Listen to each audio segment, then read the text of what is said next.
Bismillahirrahmanirrahim. Alhamdulillahi rabbil alamin, salatu wassalamu ala rasulina Muhammadin sallallahu alaihi wasallam. Baada ndugu zangu, leo naomba nikumbushe kitu kidogo hivi, kidogo sana, lakini huenda kina thamani kwa wale wenye akili timamu, wenye akili ya kuweza kutafakari. Ndugu zangu, sisi tunajifakharisha sana. Kuna mtu leo yeye ufahari wake kwa sababu ana mali nyingi, kuna mtu ufahari wake kwa sababu ana afya nzuri, kuna mtu ufahari wake kwa sababu yeye ni mtu maarufu na mfano wa hivyo. Ndugu zangu, Allah tabaraka wa taala ametuuliza katika Qur'ani, falyanzuri linsanu mimma khuliqa. Je, amejitizama binadamu kwa kitu gani ameumbwa? Alafu bila kutaka sisi tumjibu, kwa maana Allah anapotuuliza huwa hataki tumjibu, kwa sababu sisi hatuna akili ya kuweza kufikia kujibu maswali anatuuliza Allah tabaraka wa taala. Allah akasema khuliqa mimma indafiq, umeumbwa kutokana na maji, yale maji ya uzazi. Nikisema maji ya uzazi, najua wote tunaelewana kwa sababu tumesoma kule mashuleni kwenye topic inaitwa reproduction. Tunaelewa binadamu ameumbwa kwa nini. Ile kuumbwa kwa udongo ni kwa asili kwa baba yetu Adam peke yake alayhi salam. Sisi wengine wote tunatokana na yale maji. Sasa Mwenyezi Mungu anatuambia khuliqa mimma indafiq. Unajua ni kwa nini Mwenyezi Mungu anatuuliza hivi? Kwa sababu ya huku kujifakharisha ambako sisi tunajifakharisha.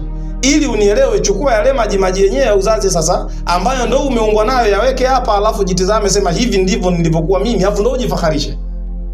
Ndugu yangu, wewe si chochote. Mwanzo yake wewe ni maji ya uzazi, mwisho wako ni uozo unaonuka. Ukifa au nikifa, wallahi kwa tulivyo sisi na madhambi tulionayo na miili yetu ambavyo imekula machumvi na matakataka ya ajabu, siku 3 kama utaachwa tu siku 3, tuone utaendelea kunukia harufu ya miski ile, hicho chumba hakuna mtu atakayeingia. Huyu ndo mimi na wewe, huyu ndo mwanadamu, hii ndo asili yetu. Sasa hebu usijifakharishe kwenye mgongo wa ardhi huu. Hivyo vyote ambavyo tunavyo, huenda kama ni cheo, basi ukifa kuna mtu cheo atakichukua. Kama ni mali, ukifa kuna mtu leo anakaa anapiga hesabu. Jamani, kuna mambo ya kupigiana hesabu siku hizi. Wao wanasema duniani siku hizi unapigiwa tu mahesabu, kwamba una mali nyingi, watu wanakupigia mahesabu. Atakufa lini huyu mzee bwana? Sisi tuchukue vitu vyetu, baada ya kufa kwake tuna hesabu yetu. Sio hivyo tu, mpaka mke wanakupigia mahesabu. Nikisema mke hapa, kuna mtu anaanza kuchukia, kwa maana miongoni mwa vitu vinauma ni kufikiria kuhusiana kuchukuliwa mkeo. Mtume sallallahu alaihi wasallam aliwahi kupigiwa mahesabu. Kwa wale ambao ni wa ahlul Qur'an wanaelewa, kwenye surat al-Ahzab Allah tabaraka wa taala alileta aya maalum kwa sababu ya mtu mmoja alimpigia hesabu bwana Mtume Muhammad sallallahu alaihi wasallam. Alisema akifa mtume huyu, Bi Aisha mimi nimewahi wa kwangu, huyu nitamuoa mimi, asitokee yeyote wa kumuoa Bi Aisha baada ya kufa bwana Mtume Muhammad sallallahu alaihi wasallam.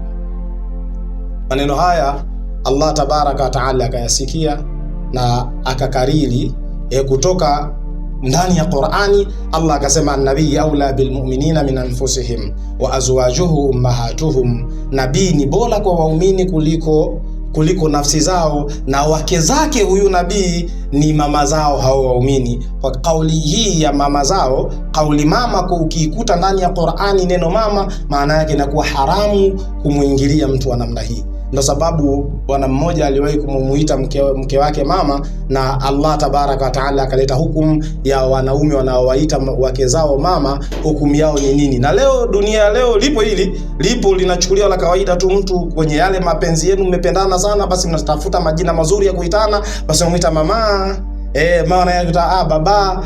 Hatari kwenye Uislamu. Kama atapatikana mwanamama atakayemuita mume wake baba, au mwanamume atakayemuita mke wake mama, hukumu yao wanatakiwa wamwache huru mtumwa mmoja, au afunge miezi 2 mfululizo. Yani unatakiwa ufunge, hii ni zaidi ya Ramadhani, yani mara 2 ya Ramadhani. Ramadhani tuna siku 30 tu, mtu anakuwa amekonda, unamuona kabisa mwili umekubali. Sasa miezi 2 mfululizo kwa kosa tu la kumuita mkeo mama, ni hatari sana jambo hili. Kwa hivyo watu wanakupigia mahesabu, unapigiwa mahesabu baada ya kufa kwako. Kunavyo vitu ambavyo vitakuwa vya watu, kwa sababu baada ya kufa kwako kuna vitu vitakuwa vya watu.